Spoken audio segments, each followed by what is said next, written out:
Bien, continuamos aquí en Radio Fórmula y en Telefórmula. Cuando las malas prácticas se extienden, cuando no se hace justicia, cuando se permiten este tipo de excesos, pues hombre, se abren sucursales, se abren mafias en otros sitios.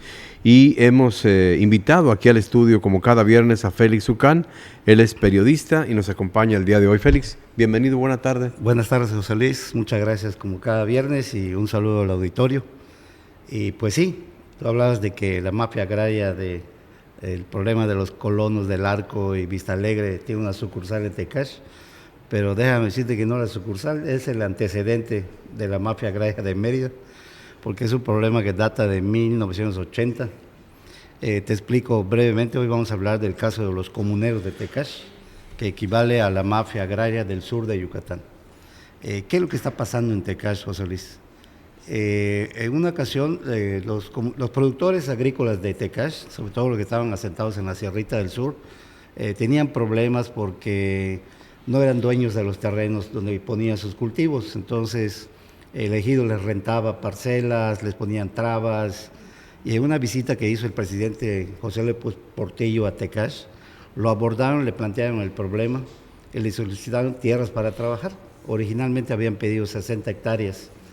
Eran 63 comuneros, y con eso les bastaba para trabajar. El caso es que López Portillo los escucha y sí los atiende. Finalmente, el 25 de abril de 1980 emite una resolución presidencial en la que no solo les asigna las 60 hectáreas que estaban pidiendo para trabajar, sino que la poligonal que abarca este decreto, esta resolución presidencial, abarca 1.171 hectáreas.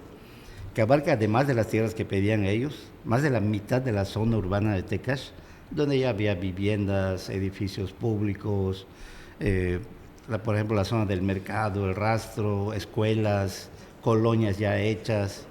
Se extralimitó el presidente no solo en la superficie, sino porque abarcó una buena parte de la ciudad.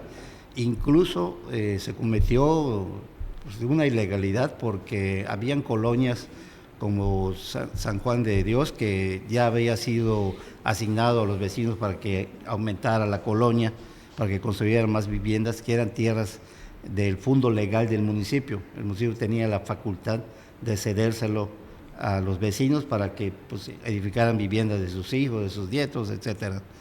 Esta resolución presidencial de López Portillo le valió el fondo legal y lo metió dentro de esta poligonal.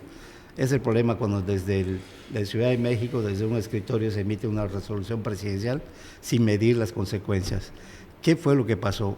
Los 63 comuneros originales estaban felices de tener tierras para trabajar, ya eran de su propiedad, asignadas por la federación, y pues ellos felices trabajando sus tierras, hasta que un grupo de vivales se da cuenta del asunto y revisa que buena parte de la ciudad estaba dentro de este decreto, de esta resolución presidencial.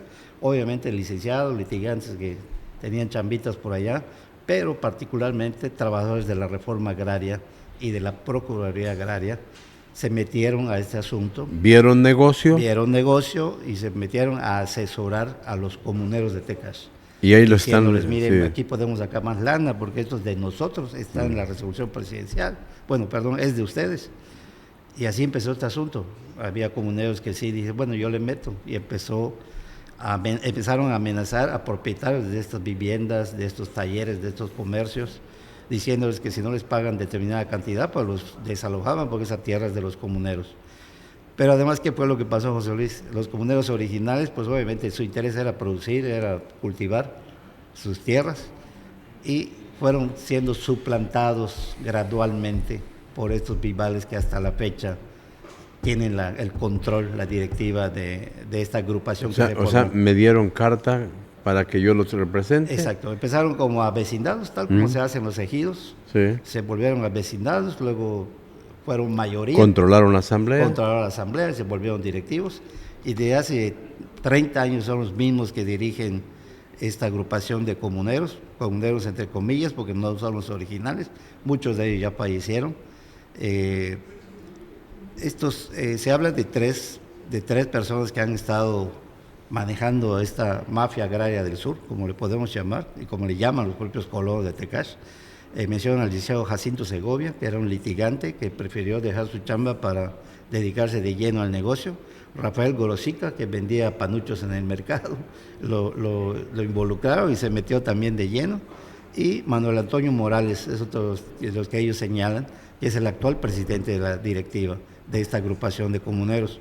Estos tres se han alternado la presidencia de esta agrupación y bueno, son los que mantienen en zozobra a miles de vecinos de Tecash. Ya pasaron, la resolución presidencial fue de 1980, ¿cuántos años han pasado? Sí.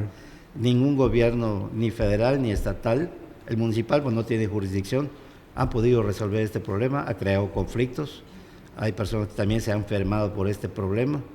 En el caso, por ejemplo, los vecinos de esta colonia popular les piden entre 15 y 25 mil pesos para regularizar sus predios. Si no aceptan, pues los amenazan con desalojarlos. Todo por un decreto. Quitarle su propiedad. Todo por un decreto, porque no tiene otro origen. Absurdo, de López Portillo. Estúpido. Bueno, el gobierno de López Portillo, que no midió las consecuencias de eso.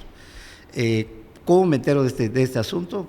Recientemente, el gobernador Joaquín Díaz Mena fue a Tecash y un grupo de artesanas le presenta una solicitud de que quieren que se construya un mercado de artesanías en un terreno que está a la entrada de Tecash, vinieron de Mérida por la carretera Muna, y le explicaron que no lo han podido hacer desde hace más de 20 años porque los dueños del terreno son los comuneros de Tecash, que son estos vivales realmente. Entonces, en esa carta le exponen a Joaquín Díaz Mena cuál es el problema y cuál es el origen de todo este asunto. La Mara Salvatrucha de Tecash. De Tecash, exactamente. Entonces, ellos quieren una hectárea, no mucho, con una hectárea les da para el mercado de artesanías, que quieren compartir con los productores agrícolas del sur, para que tengan un punto de venta en Tecash. Está ubicado a la vera de la carretera, o sea, está en un muy buen lugar. Para ellos es un filete, obviamente. Le dijeron, quieren el terreno, pues que me paguen por ellos. Y dice, bueno, no tenemos dinero para pagar. ¿Y existe predio como asociación civil registrada? Sí, existe esta agrupación de comuneros. La misma resolución presidencial les da ese carácter, les da esa figura para ser los propietarios. O sea, los empodera y bajo ese documento, causan el terror en la zona. Es correcto, José Luis. Siguen molestando a los vecinos con este mismo argumento, muy similar a lo que está ocurriendo en Los Arcos y Vista Alegre con los colonos. Ya le llaman las abuelitas del arco, porque están dispuestas ahora, José Luis, después de 8 años de litigio, que ha sido adverso todo. Comentábamos que incluso la magistrada del Tribunal Unitario Agrario en Yucatán, que sí expuso el caso, reconoció que hay irregularidades, pues fue transferida al norte del país y actualmente creo que regresaron a las prácticas gansteriles de nuevo. A las prácticas gansteriles. Entonces ellas están decididas, dicen, bueno, vamos ya a lo último, que es el amparo, y si no procede, pues veremos cómo hacemos justicia por propia mano, pero son nuestras casas. Hoy el asunto está ¿dónde? De cada caso. Recuerda que ahora los amparos son individuales, hay antecedentes de 3 que se ampararon y ganaron el amparo, y pues van a seguir el mismo camino jurídico. Las abuelitas del arco, que pues, esperemos que les hagan justicia, arco, después de 30 años. Abuelitas esa Plaza casa que de Mayo. No es tuya, sí, claro. Es del ejido de Chuburná, porque son tierras de uso común. Sí. O sea, no fueron parceladas en su momento. Que hace 40 años pagaron. Exactamente, sus casas pues están allá y pues ya muchos son. Entonces la misma ruta se está siguiendo en Tecash, el mismo modus operandi. En Tecash, el modus operandi, que luego se copia en Mérida, y este litigio tiene 8 años. Solapado por la gente de... Pues de la instancia agraria, son instancias agrarias que pues, no han hecho justicia ni a los vecinos de Tecash, ni a los... No solamente no han hecho justicia, sino que han entrado también a asesorar a estos grupos. Así es, y todo es dinero, José Luis. O sea, no importa mantener sus obras, que se enfermen, que se mueran, con tal de ganar dinero, lo cual pues obviamente debería ponerle un freno a este tipo de cosas en Yucatán. Félix Ucán, atentos al tema. Muchas gracias, José Luis. Buen fin de semana a todos. Igualmente, gracias. Es Félix Ucán los viernes aquí en Radio Fórmula.